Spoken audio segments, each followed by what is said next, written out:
Hello, welcome to another episode of Created for This.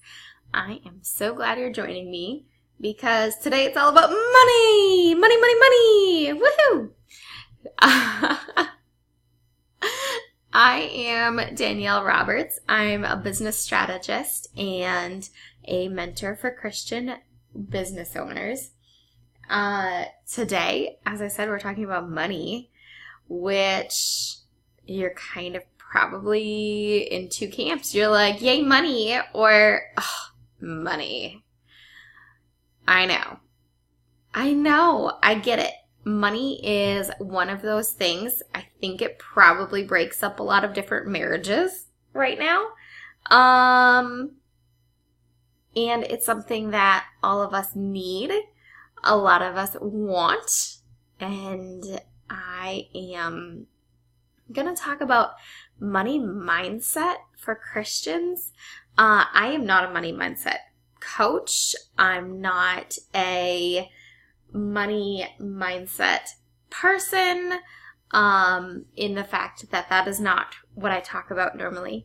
I'm not a financial planner. I'm not a CPA. So please don't go and make money decisions that are of that nature based on what I'm saying. But what I do know is I know the truth of the Bible. And what I do know is that money does not need to be feared. It does not need to be something that we disdain. And I know money is powerful. And I know that God has given us money. He's given us currency to do things with. So we're going to look at a couple Bible verses, and we are going to talk about some ideas surrounding money. So that is kind of the game plan for this episode. Stick with me. I know it seems kind of crazy, kind of like, what is she doing? This is not a typical episode for me.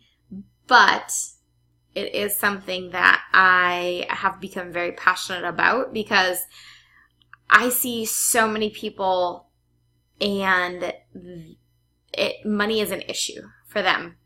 Now, I do work for Tanya Rainier, who is a money mindset coach, which is probably why some of the mindset stuff and some of the money stuff is more at the forefront of my thoughts.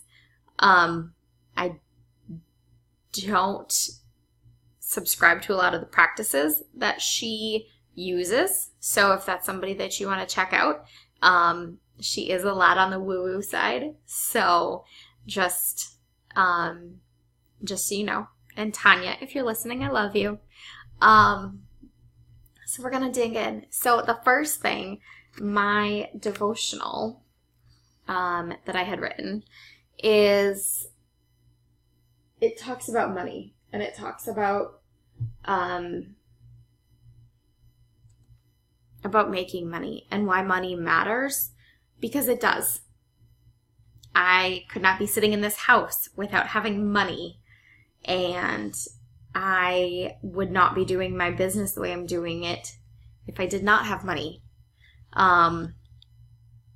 So I'm just going to read through this, and you guys can listen to the wisdom that comes from Proverbs 31.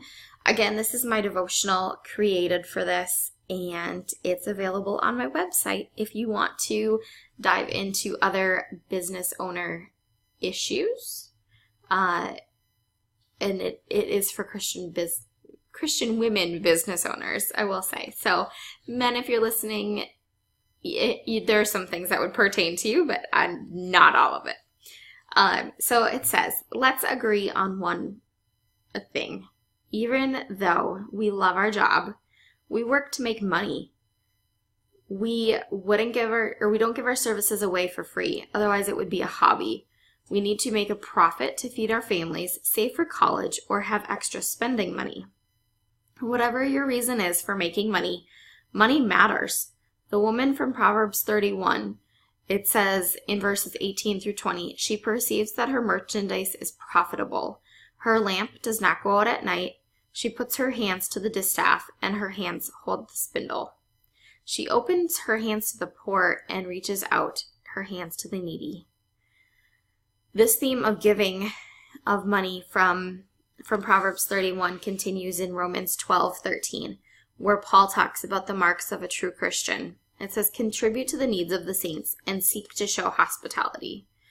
Now the woman from Proverbs 31 makes a profit, and then she's able to give. Have you ever thought about your business and how it isn't just about you, but God uses it to help others? God using you can be giving to charity or giving to your church or giving to missionaries who you support. We also honor the Lord by realizing that everything we have is a gift from God. We must not make more of the gift than the gift giver. So don't elevate money above God. Money is not your God. If money became your God, then that would be an idol. As women business owners and entrepreneurs, we don't need to be afraid of money or afraid of earning it. We can take pride in knowing that what we are doing is profitable. And because we're making money, we provide for ourselves and our families. We can also give it away, and we should take joy in that. We can also show godly wisdom in how we deal with the money we earn. During the Sermon on the Mount, Jesus taught this lesson. And this is Matthew 6:19 through 24. It says, do not lay up for yourselves treasures on earth, where moth and rust destroy, and where thieves break in and steal. But lay up for yourselves treasures in heaven, where neither moth nor rust destroy, and where thieves do not break in and steal. For where your treasure is, there your heart will also be. The eye is the lamp of the body. So if your eye is healthy, the whole body will be full of light. But if your eye is bad, your whole body will be full of darkness. If then the light is in you, then the light is in you, is darkness. How great is the darkness? No one can serve two masters, for either he will hate the one and love the other, or he will be devoted to the one and despise the other. You cannot serve God and money. Pretty powerful stuff, right? So do not serve God and money. Those are good wisdom words. Those are good things to think about. Those are obviously the words of Jesus as he sees money. And I love the fact that money allows us to give to other people. One of the things when I was a missionary, when I did my year in Mexico as a missionary, and I've done multiple mission trips, one of the biggest blessings that came from that was understanding how important it is when Paul says in Romans to provide money for the saints.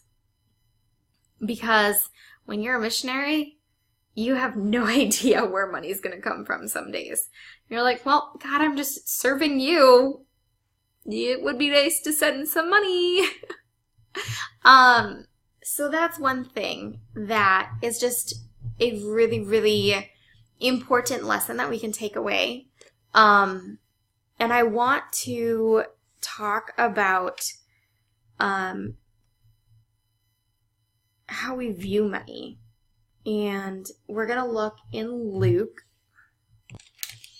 12:13 through 21 is what I'm reading out of. And it says, someone in the crowd, I'm reading out of the NIV Bible as well.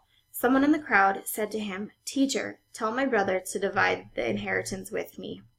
Jesus replied, Man, who appointed me a judge or an arbiter between you? Then he said to them, Watch out. Be on your guard against all kinds of greed. A man's life does not consist in the abundance of his possessions. And he told them this parable. The ground of a certain rich man produced a good crop. He thought to himself, What shall I do? I have no place to store my crops. Then he said, This is what I'll do. I will tear down my barns and build bigger ones, and there I will store my grains and my goods.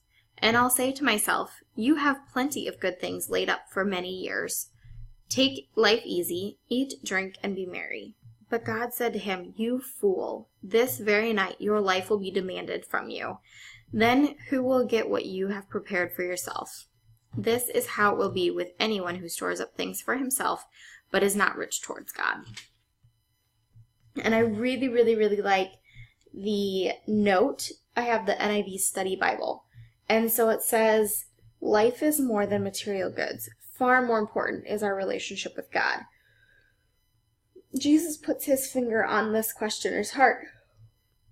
When we bring problems to God in prayer, he often does the same, showing us how we need to change and grow in our attitude toward the problem.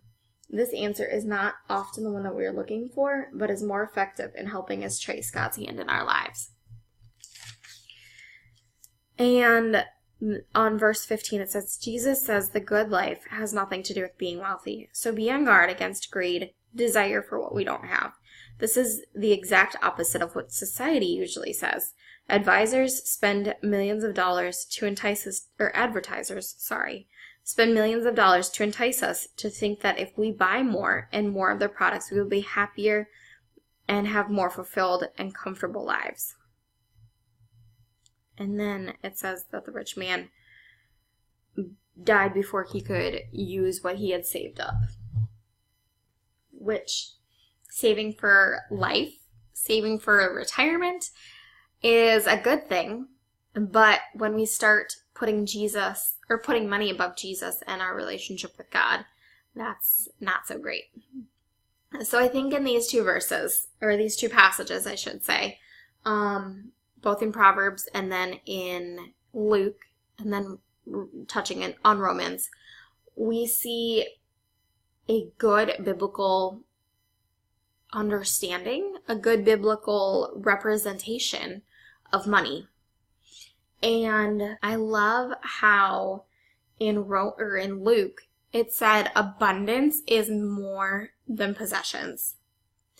I have been preparing for an abundance workshop because I feel like abundance is one of those things that society has taken and they're saying abundance is everything. Abundance is so good. Abundance is important. But they're talking about non-biblical abundance. And so for me, as I've been working on my new book and as I've been looking at issues that are important to the Christian faith, that coincide, that meet up, and are also important in business, I have seen abundance as something that needs to be talked about. So I've been preparing for an abundance workshop where I'm talking about true abundance as it pertains to the Christian CEO and Christian entrepreneur and Christian business owner. All the above. All the Christian business owners. Because abundance in true life, as Luke says, is way more than possessions. And that's what, as we look at money, I want to highlight for you guys. I want you guys to walk away from this episode saying money is okay. Money is good. Money allows us to do so many things, you guys. And I know you know that truth, but I want you to stop looking at money as something that's bad. Because God never says that money's bad if it's in the right context. So when we hear of people say in the Christian faith, money is the root of all evil, it can be. It most definitely can be. When we start worshiping money, when we start putting money over our relationship with God, when we strive to attain wealth, and that's the only thing that we care about, y'all, that's bad. That's That's not what you want to be doing. But when we use money for good and we are recognizing that God gives money to us to use wisely and to share it with others, that's good. You guys, it's so good and it's so rich. We need to start looking at money as a tool that God has given us so that we can work in the lives of other people. And that's what I want you guys walking away from this with. I want you guys to be like, oh, have you heard that one about money? Money's good. Money's great. God gives us money for so many things. And we can bless others. God has blessed us with money. There are so many times when money has been such a source of anxiety for me. So many times. But God always provides. I have seen that in my own life multiple times, as I have no idea where the next payment is going to come from that we need to make. As I've been doing my business, there's been things that God suddenly just blesses people with in money, monetarily, or bills get paid, or whatever.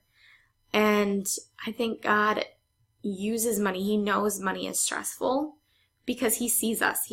If you have an anxiety over money, instead of trying to hustle and overbook yourself and overcommit, bring it to Jesus. Bring that worry and that fear around money to Jesus and say, God, this is yours. This money is yours. Please help me. Even if that's what you can say, just Jesus, help me with this money. You're going to see so much return from that. And God will put us in situations where we have to rely on him. We have to say, this is not of me. I don't know where the money's coming from, but Jesus, you're going to provide. And as he sees our faithfulness and as we continue to return to him, we are able to move forward and have a greater trust in him. So that's money. Like, that's, if you want a quick lickety-split look at money from the biblical perspective, that's what it is. And I would love for you to join me looking at abundance from a biblical perspective, because guys, it's so rich. It's so good. God has just blessed my socks off as I've looked at all these different verses on abundance and seen just the mindset shift that happens as we view money as something that's good, and as we look at abundance as more than possessions. And then just also acknowledging God and saying, thank you, Jesus, for this abundant life that you have given me. Even though I don't have $1 million, even though I'm not driving my Jeep Wrangler like I would love to be right now. Yes, that's on our list of when we make more money. We're going to buy a Jeep Wrangler because we had one before the kids happened. And then we're like, oh, when we have money, that's what we're going to do. So we don't want like a Maserati. We don't want a Mustang. We just want a Jeep Wrangler. So guys, join me in looking at abundance from a biblical perspective. I will put the link in the show notes. And then it will also be bit.ly /abundance to sign up for the workbook or workshop. Sorry, I'll give you a workbook. And just join me and see how abundant life really is even when you don't have tons of money. It's good, guys. It's so good. So join me for my workshop, and I'll put all the links in the show notes and all that, and then also the scriptures that I referenced and read in this episode. So yes, if you've heard that one about money, know that God is good and money is not something to be afraid of. Money is good. I will talk to you guys next time. Bye.